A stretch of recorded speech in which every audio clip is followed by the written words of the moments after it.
बिस्मिल्लाहिर्रहमानिर्रहीम। बिस्मिल्लाहिर्रहमानिर्रहीम।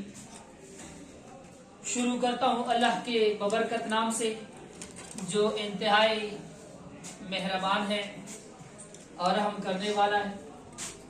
आज हमारे पास टॉपिक है ANP 16। ये मलाई है ANP 16। आज का हमारे पास टॉपिक है future perfect tense. Future perfect tense, जैसे कि आपको मैंने वाज़ेह भी किया था, ये भी बताया था। आई थिंक ANP 15 में मैंने ये भी एक्सप्लेन भी किया था और वाज़ेह भी किया था और ये प्रूव भी किया था कि आया ये जो फ्यूचर है ये एक टेंस है या एक क्या है, फंक्शन है। अगर आपने वो वीडियो नहीं देखी है तो लाजमन वो वीडियो देख लेना ताकि आपको पता चले कि वो क्या है, ये एक फंक्शन है या एक टेंस है। अगर फंक्शन है तो किस तरह है, अगर टेंस है तो किस तरह है। अब यहाँ पर देख लेते हैं फ्यूचर परफेक्ट टेंस।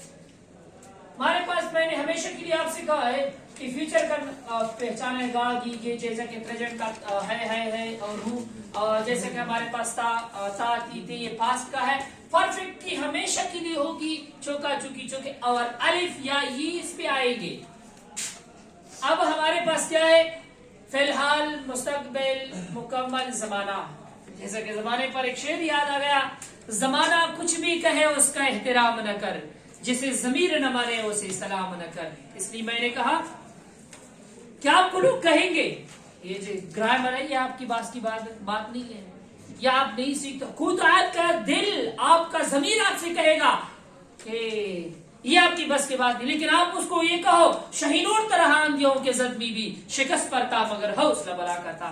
फिर आप देखिए कि जमीर किस तरह आपको गालियां देता है या जमीर किस तरह आपको झंझोड़ देता है। अगर आप उसे कहोगे कि जमाना कुछ भी कहे उसका एहतराम न कर, जिसे जमीर न माने उसे सलाम न कर।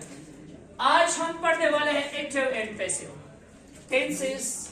जैसा कि एक खूबसूरत सा एक डायलॉग है, टेंसेस का प्रोग्राम ANP 16 में बढ़ गया। अब यहां पर देखते हैं पॉजिटिव।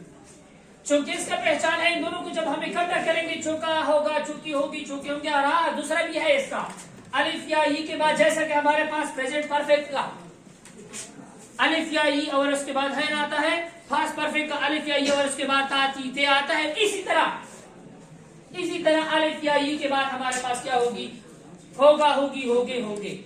अब यहाँ पर हमारे पास इसका तर्जुमा जो है, translation is scared translation, third form of लगेगा जरूर। मैंने आपसे प्रेजेंट परफेक्ट टेंस में कहा भी था कि थर्ड फॉर्म हम क्यों लगाते हैं, और शायद उसी वीडियो में मैंने ये भी एक्सप्लेन किया था कि थर्ड फॉर्म हम क्यों लगाते, क्वेश्चन भी किया था कि क्यों लगाते हैं और ये जवाब भी दिया था कि क्यों लगाते हैं थर्ड फॉर्म परफेक्ट में। अब यहाँ पर सारों के साथ क्या लगेगा, वेल लगेगा। सारों के साथ क्या लगेगा, वेल लगेगा। विद ऑल, ये सारों के सारे के साथ लगेगा। जैसे कि वो पाप जी के चुका होगा, उसने पाप जी के ला होगा, दोनों एक जैसे। अलिफ और यहाँ पर चुका, दोनों एक जैसे। जैसे का ट्रांसलेशन हमारे पास है, we will have played PUBG, you will have killed it, दोनों एक जैसे। अब यहाँ पर नेगेटिव, इसलिए मैंने इसको नेगेटिव में चेंज किया है ताकि आपको पता चले वो हजारों के साथ रहता है, उसे क्या गम है मेरा, काश मुझ में भी आदत होती हजारों से प्यार करने का।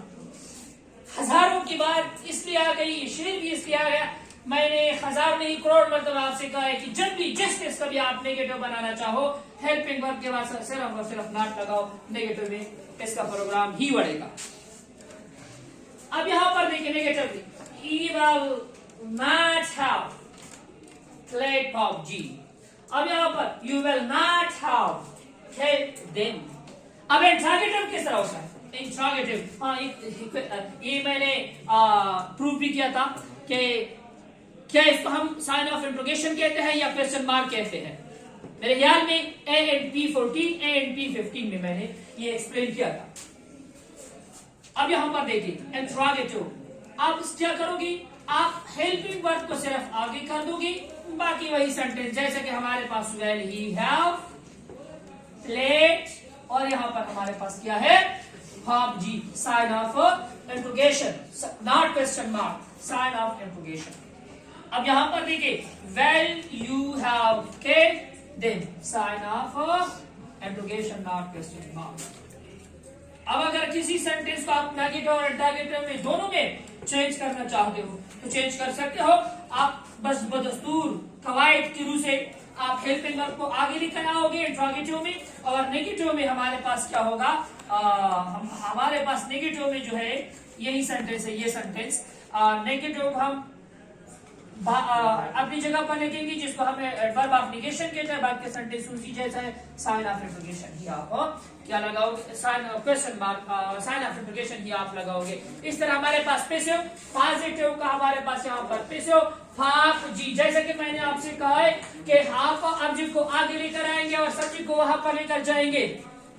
अब जैसे कि हमारे पास क्या है, half G will have been, क्योंकि आने वाला जो सेंटेंस होता है उसके आप हेल्पिंग वर्ब लगाओगे, will have been played by him. अब यहाँ पर दे, क्योंकि यहाँ पर हमारे पास देम है, ये ऑब्जेक्ट है, सब्जेक्ट की जगह इसको लेकर आते हैं, तो हमारे पास क्या बनेगा, दे बनेगा। सब्जेक्ट दिन के हमारे पास किया है, सब्जेक्ट दे है, subjective case, they will have been held by you. अब हमारे पास नेगेटिव क्या है, यहाँ पर मैंने कहा है कि हेल्पिंग वर्ब के बाद आप नॉट लगाओगे, यहाँ पर मैंने नॉट लगाया, उसी तरह ही है, यहाँ पर भी मैंने नॉट लगाया, उसी तरह ही है। जैसे कि यहाँ पर मैंने कहा कि इंट्रोगेटिव में आप हेल्पिंग वर्ब को आगे कर दो, आई में आप साइन ऑफ इंट्रोगेशन ही लगाओगे। यहाँ पर हेल्पिंग वर्ब को इसी तरह, इस हेल्पिंग वर्ब को मैंने आगे कर दिया और से यहाँ पर साइन ऑफ इंट्रोगेशन लगा दिया, यहाँ पर इस हेल्पिंग वर्ब को आगे कर दिया, साइन ऑफ इंट्रोगेशन मैंने लगाया। अगर दोनों में लगाना चाहते हो लगा सकते हो। यहाँ पर हमारे पास क्या है, हेल्पिंग वर्ब है, और यहाँ पर आप क्या है, यहाँ पर मैंने नॉट लगाया। अलविदा करते हुए जब मैंने उसे तलब की कोई निशानी, वो मुस्कुरा के बोली, मेरी जुदाई काफी नहीं तुझे रुलाने के लिए, इजाजत दीजिएगा, अल्लाह हाफिज।